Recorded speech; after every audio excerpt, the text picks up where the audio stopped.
Hi friends, welcome to our channel. ఇవాల్టి simple and tasty recipe వచ్చేసి పాలకూర gravy curry. ఇది అన్నం, చపాతీ, పూరీలోకి అయితే అద్రిపోవాల్సింది. చాలా కమ్మగా ఉంటుందండి. చేసుకోవడం కూడా చాలా సులువు. అన్నీ మన ఇంట్లో ఉన్న వాటితోటి రుచికరంగా ఈ పాలకూర కర్రీని ఎలా రెడీ చేసుకోవాలి, దాని ప్రాసెస్ ఏంటని చూసేద్దాము. ముందుగా స్టవ్ పైన బాండి పెట్టుకొని అందులో 2 స్పూన్ల వరకు నూనె పోయాలి. నూనె వేడిన తర్వాత 1/2 టీ స్పూన్ వరకు ఇంగువ వేసుకోండి. ఇంగువ వేసిన తర్వాత ఇందులో పాలకూరని వేసుకోవాలి.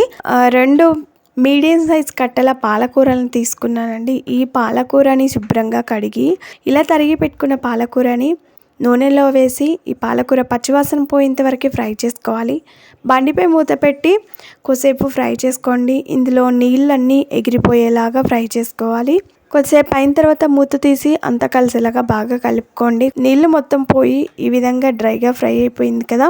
ఈ విధంగా ఫ్రై చేసుకుని ఈ పాలకూరనంతా కూడా ఒక ప్లేట్లోకి కానీ బౌల్లోకి కానీ తీసుకోవాలి. ఇలా పాలకూరనంతా కూడా ప్లేట్లోకి తీసుకున్న తర్వాత అదే బాండిని స్టవ్ పైన పెట్టుకొని అందులో 1/2 టీ స్పూన్ వరకు ఆవాలు, 1/2 టీ స్పూన్ వరకు జీలకర్ర వేయాలి. చిటపట్లాడేటప్పుడు ఇందులో 4-5 వెల్లుల్లి రెబ్బల్ని పొట్టు తీసి ఈ విధంగా సన్నగా తరిగి వేసుకోవాలి.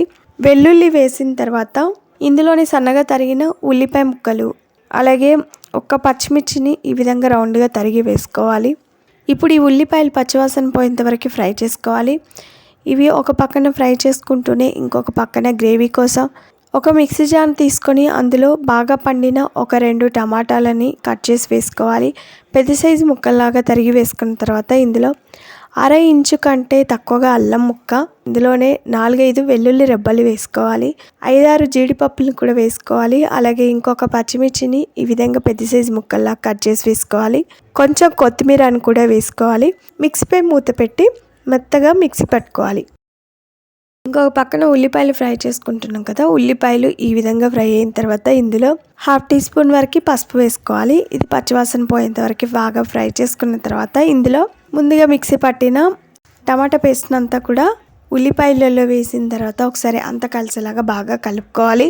ఇదంతా కూడా పచ్చివాసన పోయేంత వరకు బాగా ఫ్రై చేసుకోవాలి. బండిపై మూత పెట్టి పచ్చివాసన పోయేంత వరకు మనకి ఆయిల్ సపరేట్ అయ్యేంత వరకు ఫ్రై చేసుకోవాలి. టమాటా పేస్ట్ అంతా కూడా బాగా ఫ్రై అయిపోయి సైడ్లకు ఆయిల్ రిలీజ్ చేస్తుంది. బాగా ఫ్రై చేసుకొని సైడ్లకు ఆయిల్ వచ్చేటప్పుడు ఇందులో 1/2 టీ స్పూన్ వరకు కారం వేసుకోవాలి.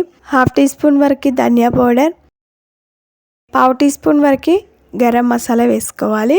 ఇవి వేసిన తర్వాత ఇవన్నీ పచ్చివాసన పోయేంత వరకు బాగా ఫ్రై చేసుకోవాలి. కారం మగ్గిపోయి ఇవన్నీ కూడా బాగా ఫ్రై అయిన తర్వాత ఇందులో గ్రేవీకి సరిపడా నీళ్లు పోయాలి.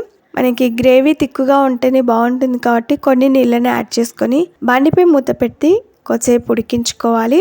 కొద్దిసేపు అయిన తర్వాత ఒకసారి అంతా కలిసేలాగా బాగా కలుపుకోండి. మధ్య మధ్యలో ఇలా కలుపుకుంటూ గ్రేవీని కొద్దిసేపు ఉడికించుకున్న తర్వాత ఇందులో ముందుగా ఫ్రై చేసి పెట్టుకున్న పాలకూరని వేసుకోవాలి. ఈ గ్రేవీలో వేసిన తర్వాత ఒకసారి అంతా కలిసేలాగా బాగా కలుపుకోవాలి.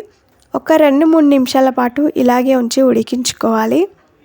గ్రేవీలో పాలకూరని కొద్దిసేపు ఉడికించుకుంటే తినేటప్పుడు చాలా కమ్మగా ఉంటుంది. బాండిపై మూత పెట్టి దీన్ని కొద్దిసేపు ఉడికించుకోవాలి. కొద్దిసేపు అయిన తర్వాత మూత తీసి ఇందులో రుచికి సరిపడా ఉప్పు వేసుకోవాలి.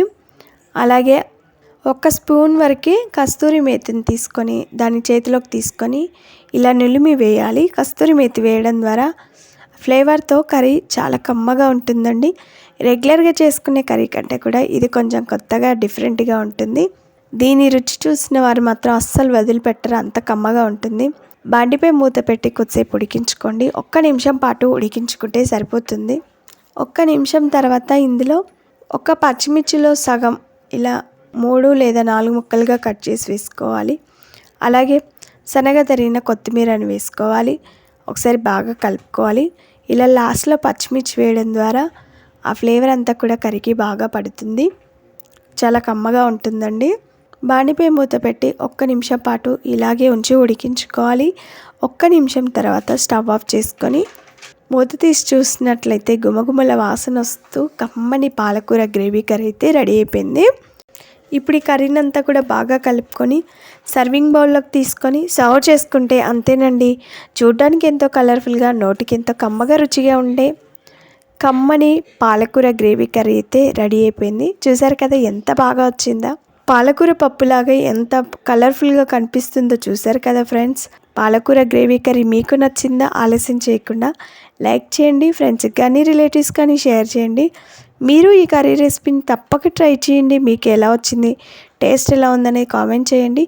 Thanks for watching. Bye bye.